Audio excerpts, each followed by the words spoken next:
My talk was about the treatment of glaucoma with ultrasound. So in fact it's a new device that we have developed in France. It's a ring that we put against the eye, and in the ring we have some transducers that coagulate a part of the ciliary body. So as we coagulate the ciliary body, we decrease the production of aqueous inside the eye, so we decrease in intraocular pressure. So in my talk I have discussed the clinical trials that we have done with ultrasound.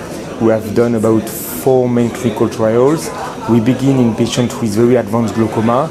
We have a nice efficacy, we have a large decrease in IOP, we have a sustained decrease in IOP, and also the tolerability was good, much better than with diode laser.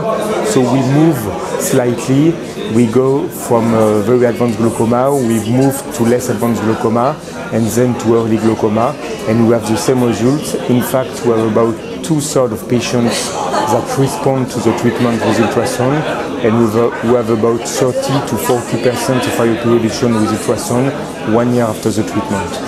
In terms of tolerability, usually the tolerability is good.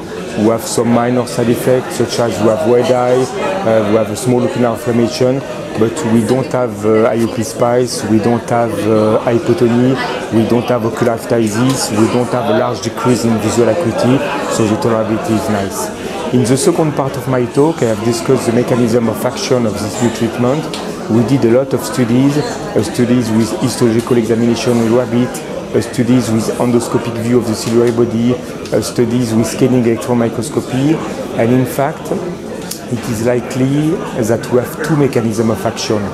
We coagulate the ciliary epithelium, so we decrease the aqueous production, but also we increase the space between the sclera and the choroid, and the space between the sclera and the cellular body, so we increase the aqueous outflow outside the eye. We do not know exactly the respective parts of the 2 ways of action, but likely the main mechanism is the increase of the aqueous outflow, and likely it explains the good tolerability of this new method. And finally, in the last part of my talk, I give some tips to increase the success rate of the treatment. The selection of the patients is very important. I think the best indication is high pressure open-angle glaucoma or angle closure glaucoma with high pressure. By contrast, I think that normal tortuous glaucoma, congenital glaucoma, aphakic glaucoma, traumatic glaucoma are not a good indication of the ultrasound treatment. The choice of the size of the probe is important. We have a nomogram to choose the probe, and we use the axial length and the wide-to-wide diameter. For very big or small eyes, we can do UBM images or anterior segment images, and we can send the images to the company, and they can perform a precise measurement. Also, during the treatment, the centration of the probe relative to the eye is also very important. The centration should be perfect. If not, in one side of the eye, we treat the limbus of the cornea, and we can have corneal astigmatism.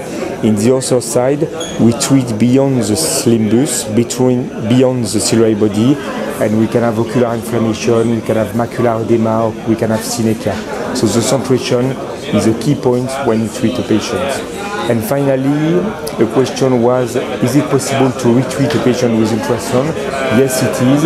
We have some studies demonstrating that it is possible. If you treat a patient, the IOP decreases and then goes up a couple of months after, you can retreat, you can do a second treatment.